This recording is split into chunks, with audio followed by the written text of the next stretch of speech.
Hi అండి. ఈరోజు నేను పులుసు పొడిపిండి చేస్తాను. బియ్యం ఒక దానికోసం ఒక గ్లాసు బియ్యం నొక్కి గ్లాసున్నర వాటర్ పోసి ఉడకబెట్టి పక్కన పెట్టుకున్నాను. తర్వాత స్టవ్ వెలిగించి బాండి పెట్టుకుని అందులో సరిపడినంత ఆయిల్ వేసుకుని ఆవాలు, శనగపప్పు, కరివేపాకు, ఎండుమిరపకాయలు, ఇంగువ, పచ్చిమిరపకాయలు అన్నీ వేసుకుని వేయించుకుని కొంచెం పసుపు కూడా వేసేసుకున్నానండి దానిలో.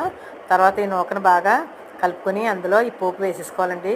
వేసుకొని మొత్తం అంతా కలిసేటట్టుగా బాగా కలుపుకోవాలి. అప్పుడు పసుపు అంతా దానికి అంటుకుంటుందండి. ఇలా బాగా కలుపుకున్న తర్వాత దానిలో సరిపడినంత ఉప్పు కూడా వేసేసుకోవాలి. వేసుకుని బాగా కలుపుకోవాలండి. కలుపుకున్న తర్వాత మనం ఉడకబెట్టుకున్న చింతపండు, ఈ చింతపండులో చిన్న బెల్లం ముక్క వేసుకొని ఉడకబెట్టుకోవాలండి. ఈ చింతపండు కూడా వేసేసుకొని బాగా కలుపుకోవాలండి. చాలా చాలా టేస్టీగా ఉంటుందండి. సేమ్ పులిహోర లాగేనండి. చూడండి ఎంత బాగుంటుందో. నోట్లో వేసుకొని చూస్తే చాలా టేస్టీగా ఉంది. మీరు కూడా ఒకసారి ట్రై చేయండి. ఇవి ప్రయాణాల్లో గట్రా చాలా బాగుంటుందండి. తర్వాత ఈరోజు చేసుకుంటే మరుసటి రోజుకి ఇంకా బాగుంటుందండి. లైక్ చేయండి, షేర్ చేయండి, సబ్స్క్రైబ్ చేయండి. థ్యాంక్ యూ అండి.